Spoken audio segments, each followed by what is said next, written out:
Every major war in modern history had a turning point, a moment where the outcome became inevitable even as the fighting continued. We are at that moment right now. The United States is at war with Iran, and the evidence, the military data, the economic reality, the strategic logic, all points in the same direction. This is not a war America is going to win. The question is no longer whether that is true. The question is what happens to the rest of the world when it becomes undeniable. What you are about to hear will not appear on mainstream television, not because it is radical, not because it is fringe, but because it is the kind of clear-eyed, honest accounting of military and economic reality that makes powerful people very uncomfortable. We are going to look at how this war started and why. We are going to look at what Iran has actually built over the past 2 decades and what it means for American military power.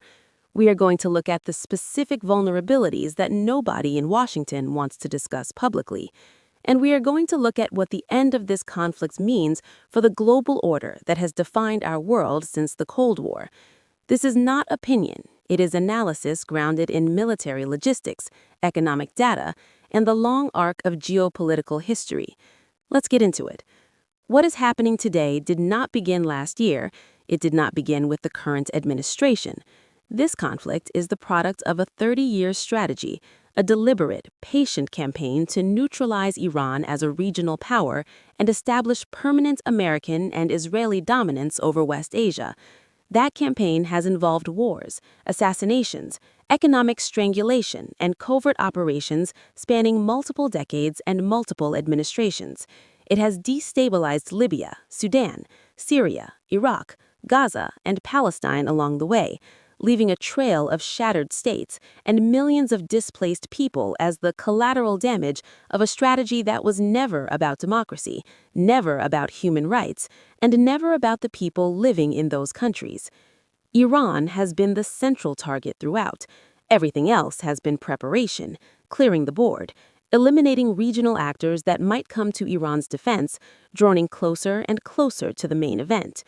The recent bombings, including strikes on civilian infrastructure, on schools in southern Iran, are not aberrations. They are not mistakes. They are a continuation of the same playbook that has been running for 3 decades. Calling these attacks on civilian targets what they are, terrorism, is not a radical position. It is the accurate application of the same standard that Western governments claim to uphold when it is convenient for them. The rules, it turns out, only apply to some. Here is what the architects of this conflict failed to account for, or chose to ignore. Iran has been preparing for this war for over 20 years. This is not an exaggeration. Iranian military planners have spent 2 decades studying American tactics, mapping American vulnerabilities, building redundant military infrastructure, and developing the asymmetric capabilities specifically designed to neutralize American technological superiority. The conflict last June, the 12-day exchange of strikes, was not simply a battle. From the Iranian perspective, it was a rehearsal, a live-fire test designed to assess exactly how the United States and Israel strike, where their defenses are concentrated, and where the gaps are. Iran's use of proxy forces across Yemen, Lebanon, Iraq, and beyond has served the same purpose over years of low-level conflict. Every engagement has been intelligence. Every attack and response has been studied, cataloged, and fed back into Iranian military planning. What Iran has built is not a mirror of American military power. It is the opposite, a system specifically engineered to defeat it. Iran reportedly possesses a missile arsenal that outmatches the combined missile defense capacity of both Israel and the United States in the region. We are not talking about a weaker opponent hoping for a lucky strike. We are talking about a nation that has done the math and built its forces accordingly. And critically, Iran is not fighting this war purely as a military calculation.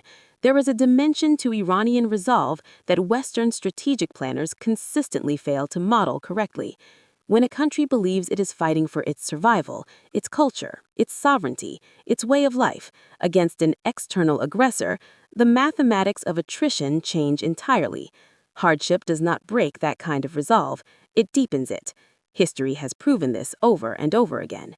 Iran knows this, and Iran is counting on the fact that the United States has forgotten it. Let's talk about the specific pressure points in this conflict, because they are not the ones you are hearing about on television. Start with water. The Gulf states, Saudi Arabia, the UAE, Bahrain, Qatar, and beyond, depend on desalination plants for approximately 60% of their fresh water supply. These are not hardened military targets. They are large, fixed, industrial facilities, and Iranian drone and missile systems can reach them. The math here is stark.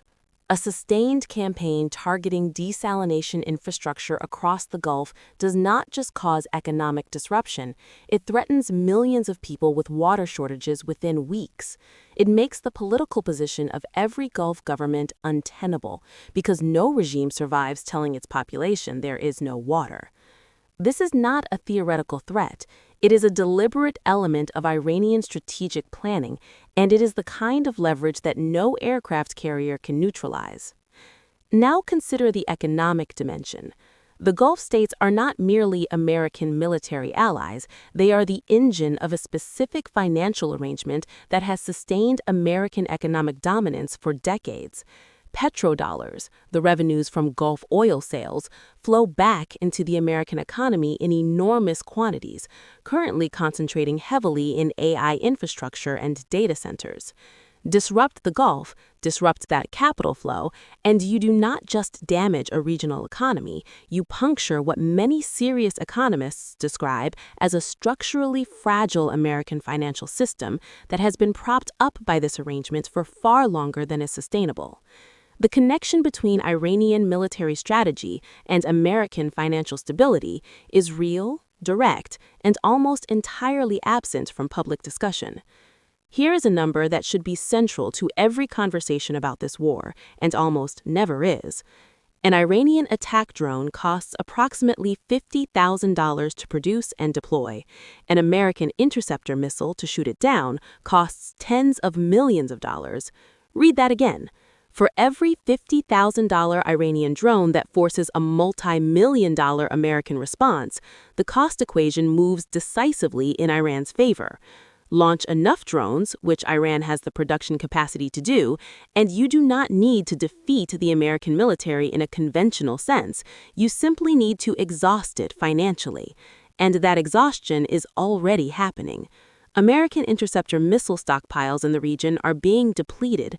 The military has been forced to pull assets from stockpiles in Asia, which directly undermines commitments to allies in the Indo-Pacific who depend on those systems for their own defense against North Korea and China. The U.S. military is structured around a Cold War model, expensive, sophisticated, technologically dominant. That model was designed for a specific kind of conflict. It was not designed for this one. And adapting a military-industrial complex of that scale and inertia to a fundamentally different threat is not something that happens quickly, if it happens at all. The total financial exposure here across military operations, allied support, potential indemnities, and economic disruption runs into the trillions. Some estimates suggest the bill for a full ground war scenario, including the political and economic aftermath, could reach $5 trillion or beyond. The United States has already spent over $3 trillion on its Middle Eastern engagements since the early 2000s. The American public has received virtually nothing in return for that expenditure, and the bill is still growing. Given everything we have just covered, the costs, the risks, the military disadvantages, the obvious question is, why? Why would any rational leadership start a war they were warned they could not win? The answer involves three forces operating simultaneously. The first is hubris. Previous American military campaigns against far weaker opponents created a culture of overconfidence in Washington, the assumption that American firepower solves any problem, that any opponent can be bombed into submission, has become so deeply embedded in political and military culture that warnings from serious analysts are simply not processed. The people making these decisions have never personally experienced the consequences of being wrong. The second is political and financial self-interest. The decision to go to war was not made in a vacuum.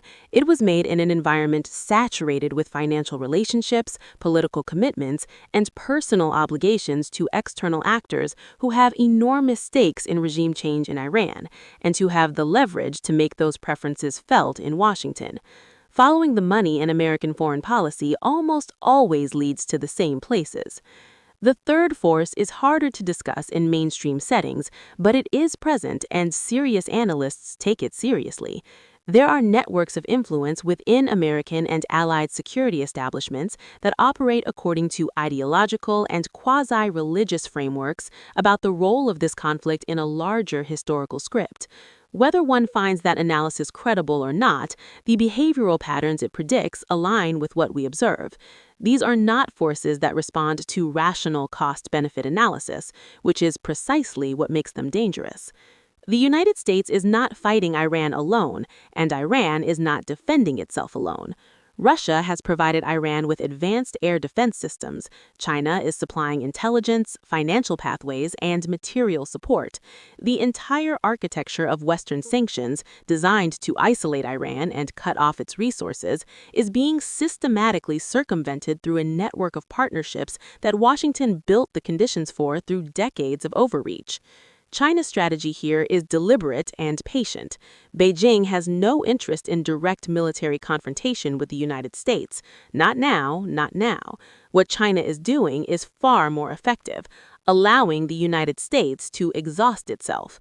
Every $1 trillion spent in the Middle East is $1 trillion not invested in competing with China economically and technologically. Every alliance strained by American unpredictability is an opening for Chinese diplomacy. Every country that watches the United States attack a sovereign nation in violation of international law moves slightly further from the American orbit. Meanwhile, American public support for this war sits at approximately 20%. The majority of Americans oppose it, and yet it continues, which tells you something important about who American foreign policy actually serves. Something else has shifted that deserves attention. For the first time in modern American polling history, more Americans now express sympathy with Palestinians than with Israel in the ongoing conflict. That is a historic reversal, and it reflects a broader loss of faith in the narrative that has justified American Middle Eastern policy for decades. The population is ahead of its government. The public has done the moral accounting, and the gap between what ordinary Americans believe and what their government does in their name is becoming impossible to ignore. There is a scenario that military planners and regional allies are already discussing and that the American public is almost entirely unaware of. Airstrikes alone cannot achieve regime change in Iran. That is not an opinion, it is a military fact. A country of 85 million people with deeply institutionalized government structures, hardened military infrastructure dispersed across vast territory, and a population that has been unified by the experience of being attacked does not collapse from bombing. If the goal is regime change, and the 30-year history of this strategy makes it clear that it is, ground troops will eventually be required, and the pressure to deploy them is already building from the allies who need American forces on the ground to survive the consequences of the conflict they helped start. But consider what a ground invasion of Iran actually means. Iran is not Iraq. It is not Libya. It is not a depleted, sanctioned, internally fractured state with degraded military capacity. It is a nation that has been preparing specifically for this scenario, with the terrain, the population, and the strategic depth to make any occupying force's existence a sustained nightmare. Killing Iranian leaders, decapitating the government, these actions will not end the resistance. They will intensify it. They will hand power to the most nationalistic, most militant factions within Iran, the forces that have always argued that negotiation with the West was futile. The moderates lose, the hardliners gain, and the war becomes more dangerous, not less. This is not speculation. This is the pattern that has repeated itself in every similar intervention over the past 3 decades. The consequences of this conflict extend far beyond the Middle East. For nations that currently host American military bases, understand what that presence actually means for your sovereignty. The Gulf states are a demonstration. Countries that outsource their security to a foreign power do not have foreign policy. They have instructions. For nations in Asia and the global south, the multipolar world that has been discussed for years is not coming. It is here. The question is how to navigate it, how to preserve independence, build genuine partnerships, and avoid being caught in the crossfire of a declining power's final attempts to maintain dominance. For ordinary Americans, the war being fought in your name, with your money, is not being fought for your interests. The military-industrial complex, the financial networks, the political relationships that drive these decisions, none of them are accountable to you. But your engagement matters. Public pressure has changed American foreign policy before. The 20% who support this war do not have to be the ones who define it. History will record what happened here. The only question is what role each of us plays in determining the outcome. 3 predictions. The election, it happened. The war, it's happening. The loss, the evidence is already accumulating. Empires do not announce their decline. They insist on their invincibility right up until the moment the evidence becomes undeniable. We will keep following this, honestly, without the filters, without the talking points. If this gave you something real to think about, share it, subscribe, and drop your questions in the comments. The conversation that the mainstream refuses to have, we are having it here.